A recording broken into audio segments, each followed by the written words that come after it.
जैसा कि हम सभी जानते हैं कि दशहरा एक ऐसा त्योहार है जहां हम बुराई पर अच्छाई की जीत का जश्न मनाने के लिए माँ दुर्गा की पूजा करते हैं। ये त्योहार 9 दिनों तक चलता है, जिसे नवरात्रि के रूप में जाना जाता है और 10वें दिन को विजयदशमी के रूप में जाना जाता है। हिंदू धर्म में देवी दुर्गा शक्ति, मातृत्व, सुरक्षा, युद्ध और स्त्रीत्व के अवतार का प्रतीक हैं और वेदों में देवी दुर्गा को अक्सर माँ, शक्ति, महिषासुर मर्दिनी देवी और चंडी के रूप से जाना जाता है। कई सदियों से हम पूरे देश में दुर्गा पूजा मनाते आ रहे हैं, लेकिन देवी दुर्गा की रचना से जुड़ी कहानी के बारे में बहुत कम लोग जानते हैं। नवरात्रि के 9 दिनों के उत्सव के पीछे का क्या कारण है, हम दशहरा क्यों मनाते हैं, आइए आज के इस वीडियो में हम भारतीय इतिहास के सबसे आकर्षक कहानियों में से एक के बारे में जानेंगे, जो है देवी दुर्गा की कहानी।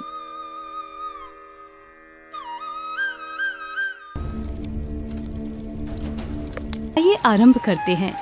एक बार महिषासुर नाम का एक असुर था, जिसे भैंस रूपी दानव भी कहते हैं। महिषासुर ने भगवान ब्रह्मा को प्रसन्न करने के लिए घोर तपस्या की और अमरता और शक्ति का आशीर्वाद पाने की कामना की।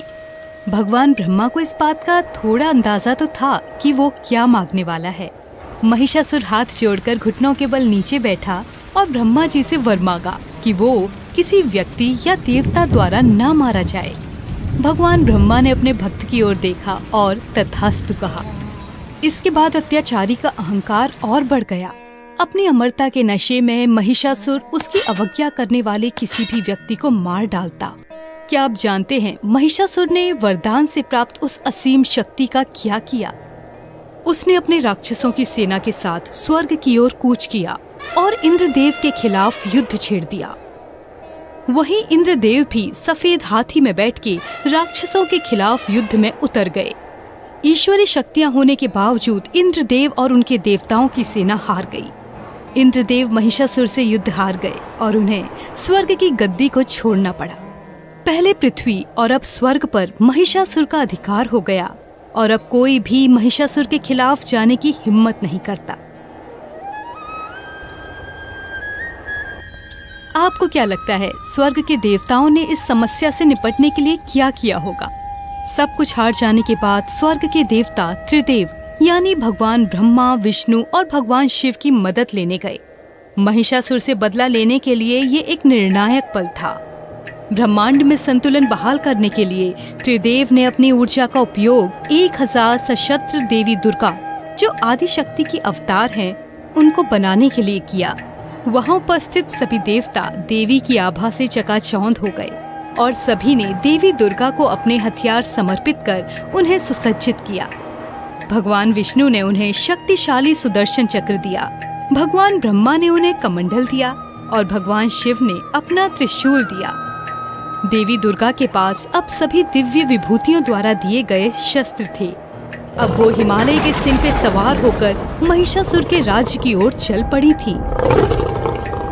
उस शेर की दहाड़ इतनी विशाल थी कि समुद्र कांपने लगा, पहाड़ों से लावा बह निकला और महिषासुर ने भी उस कंपन को महसूस किया। देवी दुर्गा अब महिषासुर के द्वार पर पहुंच गईं, पर भैंस रूपी दानव इससे भयभीत नहीं हुआ और उसने अपनी सेना को उन पर हमला करने का आदेश दिया। और इस प्रकार हिंदू पौराणिक कथाओं में लड़ा जाने वाला सबसे भीषण युद्ध शुरू हुआ। देवी दुर्गा ने अपनी आंखें बंद की और दानव सेना से युद्ध करने के लिए मिट्टी से अपनी एक विशाल सेना बनाई। महिषासुर देवी दुर्गा को देखकर इतना क्रोधित हुआ कि उसका स्वरूप एक जंगली भैंसे के रूप में रूपांतरित हो गया और वो देवी दुर्गा की सेना पर टूट पड़ा और उन्हें धकेलने लगा। तभी देवी दुर्गा ने उस भैंसे पर एक रस्सी फेंकी, लेकिन वो उसे पकड़ नहीं पाई। उस भैंसे रूपी दानव ने देवी दुर्गा को देखकर क्रोध से फुंकार भरी। ये युद्ध 10 दिनों तक चला, जहां महिषासुर हार मानने को तैयार ही नहीं था और वही निरंतर युद्ध करते हुए देवी दुर्गा क्रोध से भर गई। और 10वें दिन देवी दुर्गा ने अपने त्रिशूल से भैंस रूपी दानव महिषासुर का सिर काट दिया, क्योंकि शेर ने उसके पूरे शरीर को जकड़ लिया था। इस तरह से दुष्ट भैंसे रूपी दानव का अत्याचार समाप्त हो गया, क्योंकि देवी दुर्गा ने धर्म को बहाल किया। जिसे आमतौर पर विजयदशमी या दशहरा के रूप में जाना जाता है। यकीनन ही ये एक आकर्षक कहानी थी। आज हम सभी हिंदू धर्म के अनुयायी के रूप में नवरात्रि मनाते हैं और देवी दुर्गा के विभिन्न रूपों की पूजा करते हैं।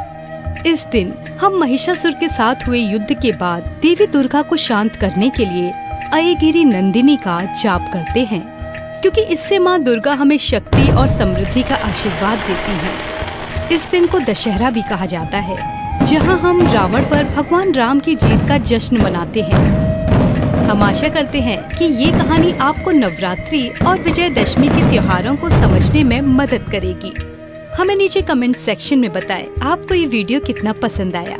इस दिलचस्प कहानी को अपने दोस्तों और परिवारजनों के साथ जरूर साझा करें। तब तक हम आपसे भारतीय पौराणिक कथाओं में से एक और दिलचस्प कहानी के साथ मिलते हैं। जय माता दी।